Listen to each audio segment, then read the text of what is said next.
At my birthday party, my 12-year-old daughter grabbed my hand and whispered, "Don't eat the cake." She looked pale. "My mom made me this cake." She was smiling brightly. I listened to my daughter. 17 minutes later, police were knocking on the door. It was one of those moments that made no sense until later, like the background music in a horror film. You don't hear it until the strings start tightening. The cake was pink. Not aggressively pink, just soft and pastel and slightly too perfect. The frosting had those stiff, sugary swirls that always taste a little like chemicals in childhood birthdays. My name was written on it in cursive, Julia. I was turning 35, which sounds like a joke when you say it out loud. 35.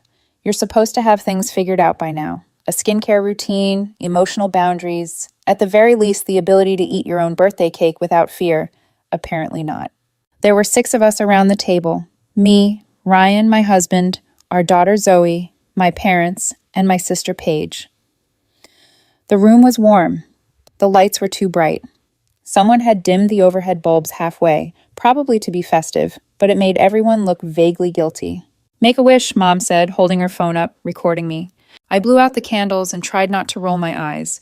If I had a wish, it would be for silence. Just 5 minutes of not being watched, managed, or told how lucky I am as I smiled and sat down again. Zoe reached under the table and took my hand. Her fingers were cold. Then she leaned in and whispered, "Don't eat the cake." She didn't say it like a joke. She didn't say it like a dare. She said it like a warning. And her face, God, her face. Pale, wide-eyed, dead serious. "Zoe," I whispered. She just squeezed my hand harder. The next slice of cake was already being plated and passed. Mom was smiling so brightly it hurt to look at her. "It's vanilla almond," she said cheerfully. "Your favorite." Ryan grinned at me across the table, his fork halfway to his mouth. I did what any rational adult would do. I knocked the fork out of his hand. "Oh, sorry," I said with a laugh that didn't sound anything like a laugh. "Butterfingers." I leaned in just a little. "Don't eat it," I whispered, seriously. Ryan frowned, still holding the fork like it might clarify things if he stared hard enough. He looked down at the cake, then up at me again. "What's—" I stood quickly. "Bathroom." I didn't wait for permission. I grabbed my phone and left the table.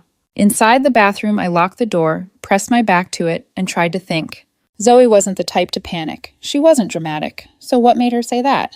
I couldn't just walk back out there and pretend everything was fine. But I couldn't exactly start interrogating people in front of the cake either. I needed information quietly.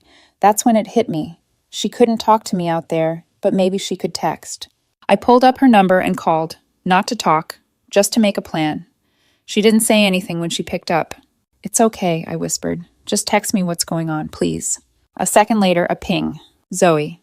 I heard them in the kitchen before they brought out the cake. "Me? Who?" "Zoe. Grandma and Aunt Paige. They're trying to poison us." I stared at the message, not because it sounded crazy, but because it didn't. Because somewhere in the back of my mind, a part of me was already prepared to believe her. "Me. Are you sure, Zeke?" "Zoe. Yes. Don't eat it. I'm serious." That was all. Nothing more. Nothing specific. But it was enough. I didn't know what was in the cake or why, but I knew this wasn't a prank. Zoe wouldn't have said anything if she wasn't absolutely sure, and I trusted her more than anyone at that table. I stood there for a moment, listening to the buzz of the overhead light. I wasn't sure what to do next, but doing nothing wasn't an option. So I smoothed my shirt, unlocked the door, and walked back in like everything was normal. Ryan's cake was still untouched. So was Zoe's. Mine was in front of me, pristine, knife mark clean through the center. Mom looked up as I sat down. "Everything all right?" "Fine," I said.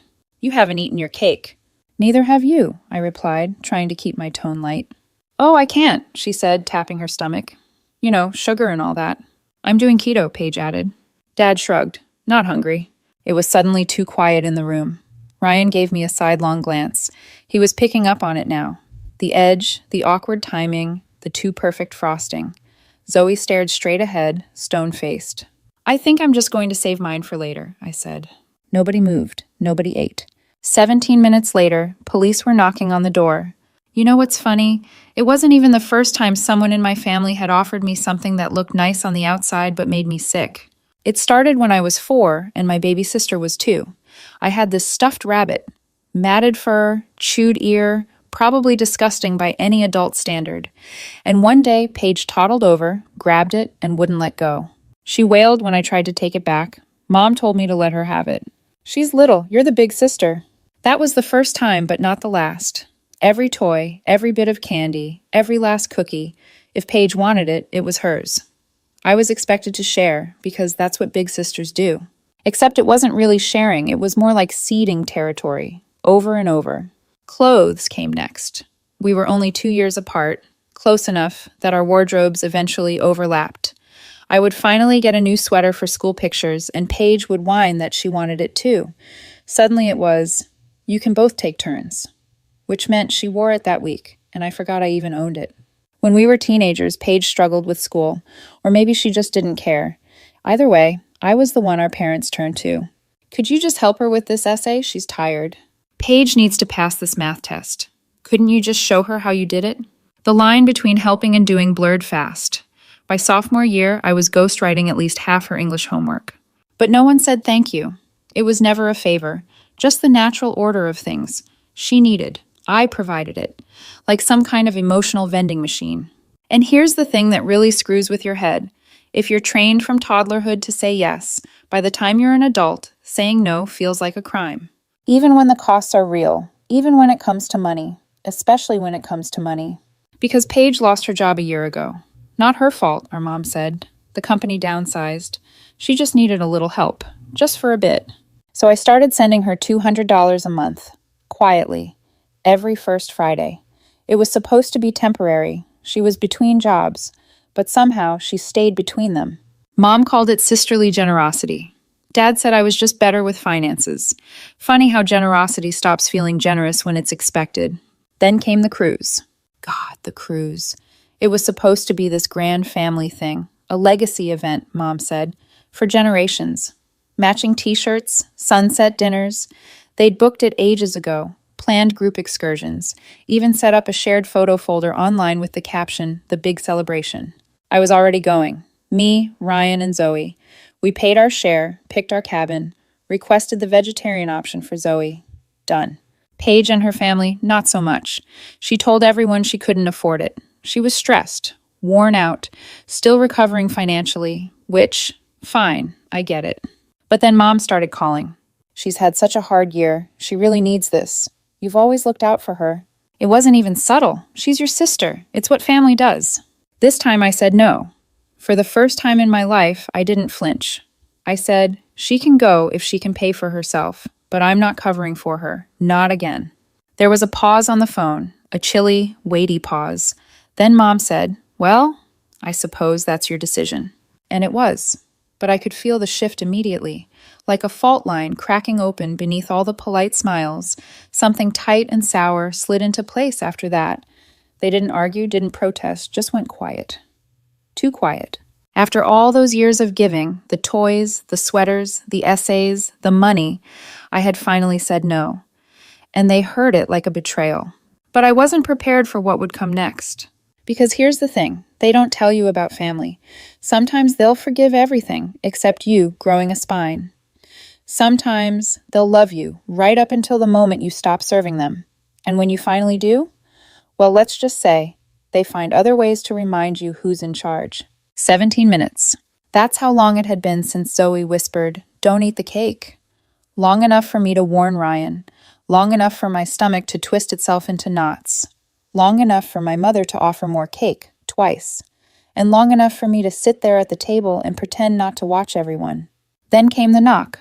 Not urgent, just firm, like someone who knocks that way for a living. I opened the door.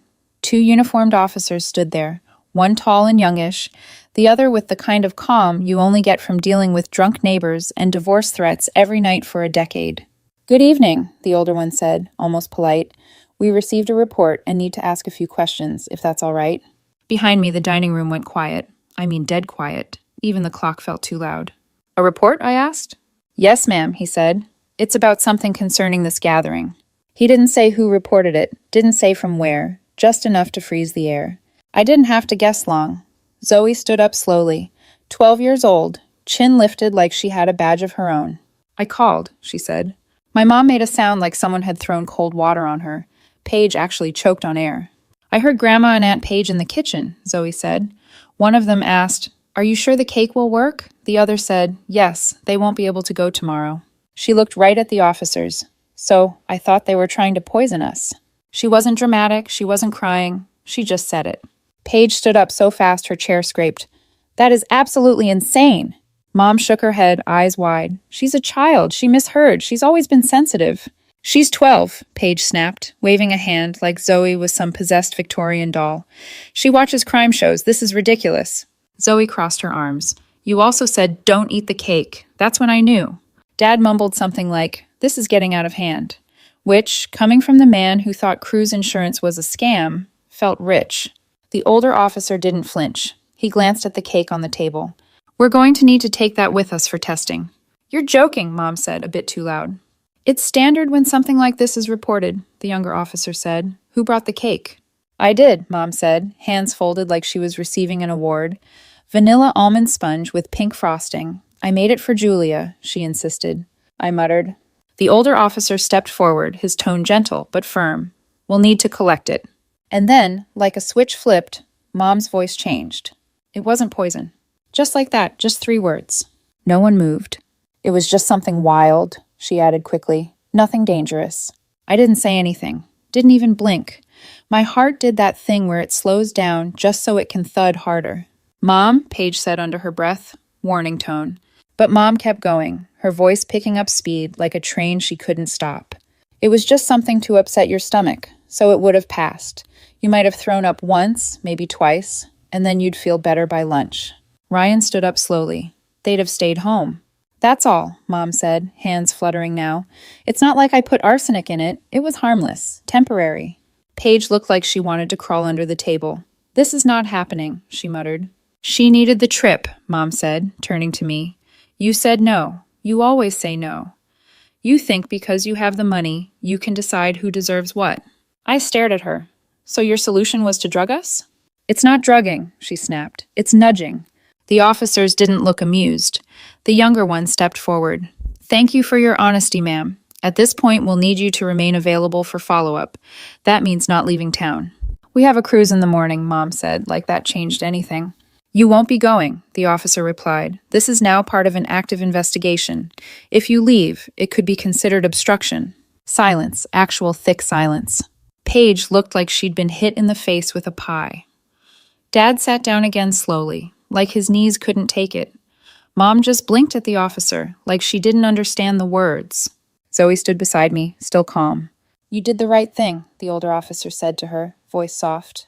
She nodded once. That was it. They bagged the cake like it was evidence from a crime scene, which I guess it was. A vanilla almond confession dressed in pink frosting. Mom clutched her purse like it might run away. Paige stared at the wall. Dad looked smaller than he ever had before. I didn't feel satisfied, just hollow, like I'd been peeled open and someone forgot to put the lid back on. "They planned for us to stay behind," I said, mostly to myself. Zoe glanced up at me. "They just didn't think it would be like this." We still went the next morning. We zipped up our bags, brushed our teeth in stiff silence, and left the house like we hadn't watched the world tilt sideways 12 hours earlier. My parents weren't coming anymore. The police made sure of that. "Don't leave town," one officer had said, flat. "We'll be in touch." That was the whole send-off. No dramatic goodbyes, no wails from the driveway, no guilt-tripping texts. Just radio silence. The most peaceful thing they'd ever given me. Zoe, of course, was the only one still buzzing with life. She wheeled her little suitcase with the determination of someone heading into battle and declared at breakfast, "I call dibs on the top bunk. Also, if anyone asks, I'm telling them everything." I sipped my coffee and said, "Please don't." Ryan muttered, "Good luck with that." The cruise wasn't massive. This wasn't a royal family-level reunion. It was one of those mid-size, painfully orchestrated bonding trips, just a handful of close and semi-close relatives who still use the word legacy like it belonged outside a will. Aunts, cousins, a few in-laws, 20 people, give or take. Enough for awkward buffet encounters and group photos no one wanted to take. I had no plans to say anything. Not because I believed in keeping the peace, God no, but because I was tired. Too tired to retell a story that still hadn't fully landed in my bones. But Zoe was on a mission. We hadn't even unpacked when one of my cousins, a woman named Rachel, I think, someone I used to play Barbies with and hadn't seen in 6 years, cornered us in the hallway. "Hey, where are your parents? Weren't they supposed to be on this trip?" Before I could even open my mouth, Zoe casually said, "They tried to poison us." Rachel blinked. "Sorry, what?" "I'm serious," Zoe added. "They put stuff in the birthday cake so we'd be too sick to go. I heard them say it. I called the police." Then she walked off to go find the pool. Rachel looked at me like I was supposed to laugh. I didn't. That's how it began. No dramatic announcement, just Zoe doing what Zoe does, dropping truth like it's a spoon on the floor. I thought maybe it would blow over, that people would chalk it up to childhood imagination or some exaggerated drama. But Rachel, bless her group chat addiction, apparently told her sister, who told her husband, who mentioned it at dinner. Within 24 hours, the cake story had taken root. I overheard someone near the elevator say, "Wait, that was her birthday with the cake thing?" And by the second evening, I caught my Uncle Mark whispering to his wife, "Well, if it's true, she's got a point. Paige has been freeloading for years." By the third day, someone had the gall to ask me if the cake had tasted weird. "I didn't eat it," I said, obviously. Zoe, sitting next to me, added, "Because I told her not to. You're welcome." She was unfazed, entirely unbothered. And maybe that's what hit me the hardest, as I was bothered. Under the surface of every joke I cracked, every shrug I offered, something ugly and sharp was curling up. I kept replaying it. What if I hadn't listened? What if I'd taken one polite forkful to please my mother? And it wasn't even about the physical reaction. It was the calculation behind it. The idea that someone could look at you, someone who raised you, someone who supposedly loved you, and decide, she doesn't deserve this trip. She needs to be taken out of the picture. Even if it's just for 3 days. Even if it's harmless. I lay awake the third night, the ship swaying gently, Zoe asleep across the room, Ryan scrolling through the headlines on his phone. And I thought, they would have let me sit in that bathroom for 2 days, miss the ship, lose the money, and smile while doing it. Not because they hated me, not even because they were cruel, because they didn't care. They didn't care about what I needed or how I'd feel. They just wanted Paige to go, and I was in the way. There's a word for that. I just hadn't said it out loud yet. Back home, the report came through. I got an email first, a vague notice that the chemical analysis had concluded and that a formal summary was attached. It was sterile, professional, detached in that way only bureaucratic truth can be. They'd found a mild but targeted laxative compound in the frosting. Enough to disrupt your system for a couple days. No long-term damage, but definitely enough to knock you off your feet. Intentional. Traced to the specific batch. I stared at the PDF. Then I stared at my hands. Then I closed the laptop and just sat there, still.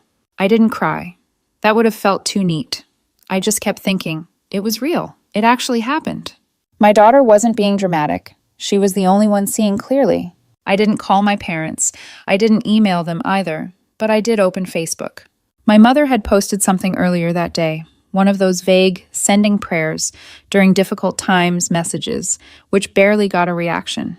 I uploaded the summary, no commentary, no caption, just the page, highlighted text.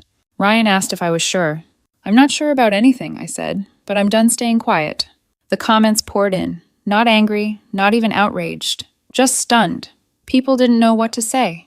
I didn't blame them. The next day, Paige texted me a thumbs down emoji. I didn't respond. 2 days later, my bank app reminded me that the monthly transfer to her mortgage fund was due. I deleted the rule. No message, no warning. Just silence. If they noticed, they didn't mention it.